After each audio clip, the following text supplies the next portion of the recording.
आपके साथ निधीश गोयल। दोस्तों, जब भारत की बात करते हैं तो अध्यात्म की बात आती है, मंदिरों की बात आती है। मंदिरों की बात आती है तो राधे गोविंद देव जी की बात आती है, और जब गोविंद की बात आती है, जब गोपाल की बात आती है, तो गाँव की बात आती है, जब गाय की बात आती है। और जब गाय की बात आती है तो गाय से संबंधित हमारी जो अर्थव्यवस्था रही है उसकी भी बात आती है। और जब भी कभी हमारी अर्थव्यवस्था की बात आएगी तो खेती उसका एक बड़ा साधन हमेशा माना जाता रहा है, शुरुआत से लेकर के अब तक। चाहे हम भारत को 5,000 साल पहले पहले का माने, या 10,000 साल पहले, या लाखों वर्ष पहले, लेकिन मिट्टी से हमारा जुड़ाव बहुत मजबूती से रहा है। पिछले कुछ समय से हमने ये देखा है कि वो जुड़ाव जो है उसमें कुछ परेशानियां किसी भी कारण से आई, चाहे वो केमिकल्स के कारण से या कुछ और ऐसी चीज़ें जो मिट्टी के लिए ठीक नहीं है। इसी के लिए सरकार ने बहुत सारी योजनाएं बनाई जिसके माध्यम से किसानों को खेती के लिए अधिक उपजाऊ, बेहतर माहौल, वातावरण जो है वो मिल सके, उनकी फसलें जो हैं और अधिक ज़्यादा मात्रा में पनपें और वो समृद्ध बने। इसी समृद्धि के लिए एक और योजना हमारी भारत सरकार लेकर के आई है। आइए ज़रा उस योजना के बारे में मालूम करते हैं, और मैं आपका परिचय कराना चाहूँगा हमारे आज के विशेषज्ञ से। श्रीमान विनोद चौधरी जी हमारे साथ उपस्थित हैं। आप कृषि अनुसंधान अधिकारी शस्य हैं। विनोद जी, आपका बहुत बहुत स्वागत। विनोद जी, आपसे शुरुआत में सबसे पहले जानना चाहूँगा, क्योंकि आज के हमारे जो कार्यक्रम का जो आधार है वो है एक ऐसी योजना जो सरकार ने कई सारी योजनाओं को मिला करके बनाई है। अब जब मिला करके योजना बनाई है तो उसका कोई कारण होता होगा कि कई योजनाओं को एक साथ क्यों मिलाया गया। क्या वो सभी योजनाएं अपने आप में बहुत नहीं थीं, और अगर नहीं थी तो क्यों नहीं थी, और इसके आने के बाद में क्या नया डेवलपमेंट, क्या नया विकास होने वाला है। ये योजना नमसा रेड के नाम से जाना जाती है। अब नमसा रेड क्या है, क्या उसका उद्देश्य है, कब से चलाई गई है, ऐसे बहुत से प्रश्न हो सकते हैं। थोड़ा इसके बारे में बताएं। नमसा जो एक योजना है, ये भारत सरकार की बहुत ही महत्वपूर्ण योजना है। इसका नाम है national mission for sustainable agriculture, राष्ट्रीय टिकाऊ खेती मिशन। आज के समय में जो हम भारत और अपने प्रदेश में अधिकतर रासायनिक खेती कर रहे हैं, उसके दुष्परिणाम कई तरह से हमारे सामने आ रहे हैं। जैसे मृदा की जो उर्वरा शक्ति है वो निरंतर जो है गिरती जा रही है। उत्पादकता फसलों की जो है वो घटती जा रही है। हमारा जो पर्यावरण है वो भी अंधाधुंध कीटनाशकों और अन्य रसायनों के प्रयोग से प्रदूषित हो जा रहा है। इसी तरह से हमारा जो भूमिगत जल है वो भी प्रदूषित होता जा रहा है। और इन सब के उसमें अगर देखें तो हमारी जो उत्पाद है, खाद्य पदार्थों का जो उत्पादन खेती के माध्यम से हो रहा है, उनकी गुणवत्ता भी निरंतर गिरती जा रही है।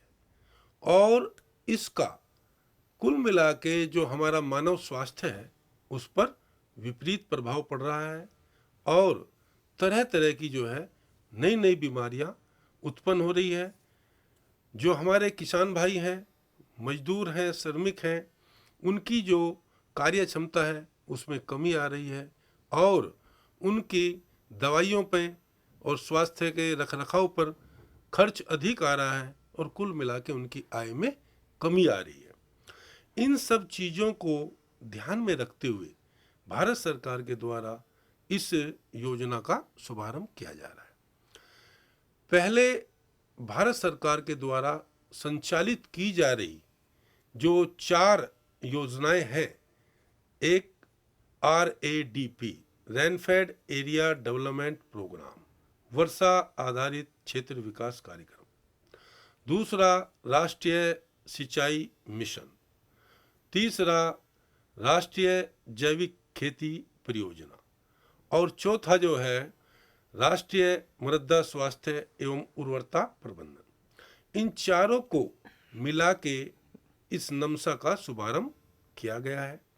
विनोद जी, जैसा कि आपने नमसा रेड के बारे में बताया, उसके घटकों के बारे में आपने बात की, थोड़ा सा ये भी आपसे जानना चाहेंगे कि ये योजना कब से शुरू हुई थी चल रही है, और आगे के लिए इसकी प्लानिंग्स जो है, जो योजना बनाई गई है, वो योजना कैसे बनाई गई है, और दूसरा जो सबसे महत्वपूर्ण बात होती है किसी भी योजना के लिए कि वो क्यों बनाई गई है, उसका उद्देश्य क्या है, और उद्देश्य पूर्ति के लिए हम किस तरीके के ऐसे बड़े प्रयास कर रहे हैं। जिस तरीके से आपने कुछ योजनाएं बताई जिनको मिलाकर के ये अकेली योजना बनाई गई है, तो इसका मतलब उस उद्देश्य के लिए जो व्यूह रचना बनाई जाने वाली है वो भी बहुत बड़ी बनाई जाने वाली है, और उसका इम्प्लीमेंटेशन, इन सब के बारे में थोड़ा थोड़ा आप बताएं। नमसा जो रेड योजना है, ये हमारे प्रदेश में वर्ष 2015 से प्रारंभ की गई थी। इसका जो मुख्य उद्देश्य है वो काश्तकार को समन्वित कृषि पद्धति, जैसे आपका फसल उत्पादन है, कृषि वानिकी है और वृक्ष आधारित फसल पद्धति है, पशुपालन और डेयरी है, इन कृषि पद्धतियों के साथ साथ जो हमारे उपलब्ध प्राकृतिक संसाधन हैं, चाहे वो भूमि विकास के हैं, चाहे वो खेत तलाई हैं, उनका भी जो है कुशल उपयोग करके काश्तकार को इस प्रकार से प्रेरित करना है ताकि वो किसी भी प्राकृतिक आपदा की विपरीत परिस्थिति में, चाहे वो सूखा हो, चाहे वो बाढ़ हो या कोई अन्य हो, तो उसमें काश्तकार को कुछ ना कुछ लाभ मिल जाए और उसकी जीविकोपार्जन चलती रहे। इसके जो मुख्य उद्देश्य हैं वो भी इसी को ध्यान में रखते हुए हैं। पहला, कृषि को टिकाऊ बनाना, उसको उत्पादक बनाना और उसको लाभदायक बनाना। लाभदायक कब बनेगी? जब हमारा जैविक जो उत्पाद है वो अच्छे गुण वाला होगा, उस पे व्यय लागत जो है कम आएगी और हमारी जो शुद्ध आय है वो ज़्यादा होगी। टिकाऊ कब होगा? जब हमारी मृदा की उर्वरता जो है आज, उसमें कोई कमी न हो। कमी कब नहीं होगी? जब हम उसमें उन्नत किस्म के जीवांश खाद का जो है प्रयोग करेंगे और उससे जो हम जो है अच्छे जो जैविक नियंत्रणों का उपयोग करते हुए रोग एवं कीट की रोकथाम करेंगे और उसमें रसायनों का उपयोग कम से कम करेंगे। इसी प्रकार दूसरा, अपना मृदा एवं नमी के संरक्षण द्वारा प्राकृतिक जो संसाधन हैं उनका हम संरक्षण बनाए रखें, चाहे वो फार्म पॉन्ड हो, चाहे वो भूमि सुधार हो, उनको भी हम जो है उसमें बनाए रखें। मृदा स्वास्थ्य प्रबंधन। मृदा स्वास्थ्य प्रबंधन कब कर पाएंगे? जब हम अपनी खेती का मृदा जो हमारी है उसका हम प्रयोगशाला में नमूना लेकर परीक्षण कराएंगे। परीक्षण के उपरांत हमको उसकी रिपोर्ट मिलती है। जैसे मानव स्वास्थ्य की रिपोर्ट मिलती है, सेम इसी प्रकार से मृदा स्वास्थ्य की भी रिपोर्ट काश्तकार भाई को दी जाती है और उसमें जो कमियां हैं उनका अंकन करते हुए जो भी फसलें आप लेते हैं उनके लिए सिफारिश भी की जाती है।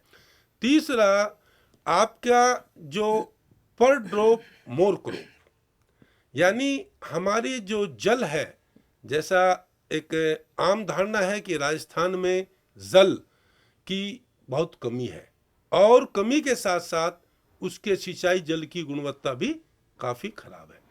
यह है कि जो कुल जल है वो बहुत कम होने के साथ गुणवत्ता खराब होने के कारण हमें जो वर्षा का जल, अमृत जिसको कहते हैं, उसको किस प्रकार संजो के रखना है, तो उसके लिए आपका खेत तलाई और फार्म पॉन्ड निर्माण जो है ये एक बहुत ही महत्वपूर्ण कार्यक्रम है। इसके द्वारा हम वर्षा जल का संरक्षण करके और उसकी एक एक बूंद का सदुपयोग और कुशलतम जल प्रबंधन करने के लिए हम सिंचाई जो करते हैं वो स्प्रिंकलर और ड्रिप सिंचाई के माध्यम से करते हैं। सर, आपने जो उद्देश्यों के बारे में बात बताया वो बहुत प्रमुखता से आपने बताया है कि आखिर क्यों, क्योंकि कोई भी चीज़ होती है तो उसका क्या, कब, कहाँ, कैसे, लेकिन जो क्यों के बारे में मालूम चल जाता है उसका उद्देश्य पता लग जाता है और बहुत आसानी होती है। बात ये है कि यहाँ पर जो इस कार्यक्रम में क्लस्टर और किसान जिनको हमें प्रमुखता देनी है उनका चयन करना है, एक बात। और दूसरी बात ये कि कुछ ऐसे किसान जो आप जिनकी पहुंच आप तक नहीं हो पाई है या आप तक उनकी पहुंच नहीं हो पाई है, लेकिन वो किसान चाहते हैं, उनको आपके बारे में पता है, तो वो खुद आगे चलकर आप तक अपनी पहुंच कैसे बनाए, इन दोनों के बारे में थोड़ा विस्तार से बताएं। ये स्कीम जो है मुख्यतः क्लस्टर बेस है। इसमें अपने क्लस्टर का चयन 100 या अधिक हेक्टेयर क्षेत्र में इस प्रकार किया जाता है ताकि इसके अंदर क्रियान्वित होने वाली सभी गतिविधियों को 100% कृषकों को लाभान्वित कर सके। इसके लिए वो 100 हेक्टेयर का जो क्षेत्र है वो एक गांव का मोहल्ला भी हो सकता है, एक गांव भी हो सकता है, आसपास के गांव भी हो सकते हैं और अलग अलग ढाणियां और गांव भी उसमें सम्मिलित हो सकते हैं। मेन है कि क्लस्टर का चयन इस प्रकार से किया जाए कि इसके अंतर्गत संचालित होने वाली गतिविधियों का अधिकतम लाभ चयनित कृषक उठा सके। कृषकों का चयन किस प्रकार से इसके अंदर किया जाए, इसमें अपने लघु, सीमांत और महिला जो हमारे कृषक हैं उनको हम प्राथमिकता देते हैं और योजना का 50% व्यय लगभग वो लघु और सीमांत कृषकों पर करने का एक प्रावधान रहता है। इसमें आपका 30% व्यय वो सभी श्रेणियों के कृषकों, चाहे वो सामान्य के हों, चाहे वो अनुसूचित जाति के हों और चाहे अनुसूचित जनजाति के हों, 30% महिलाओं को लाभान्वित किया जाने का भी प्रावधान है। आज बात चल रही है नमसा रेड की। हमारे साथ में उपस्थित हैं श्रीमान विनोद चौधरी जी। और विनोद जी, आपसे अब मैं थोड़ा जानना चाहूंगा कि प्रमुख गतिविधियां इस नमसा रेड की, साथ में सहायक गतिविधियां, और किसी भी कार्यक्रम के लिए जो सबसे बड़ी आवश्यकता कृषकों की, किसानों की होती है वो होती है कैपिटल की, यानी कि सरकार से उन्हें कुछ आर्थिक अनुदान प्राप्ति हो, और वो कैसे होगी ये एक बहुत बड़ा प्रश्न हमेशा बना रहता है। थोड़ा इस प्रश्न का समुचित समाधान बताइए। इस योजना के अंतर्गत संचालित जो गतिविधियां हैं उनको 2 भागों में विभाजित किया गया है। पहला मुख्य गतिविधियां और दूसरी सहायक गतिविधियां।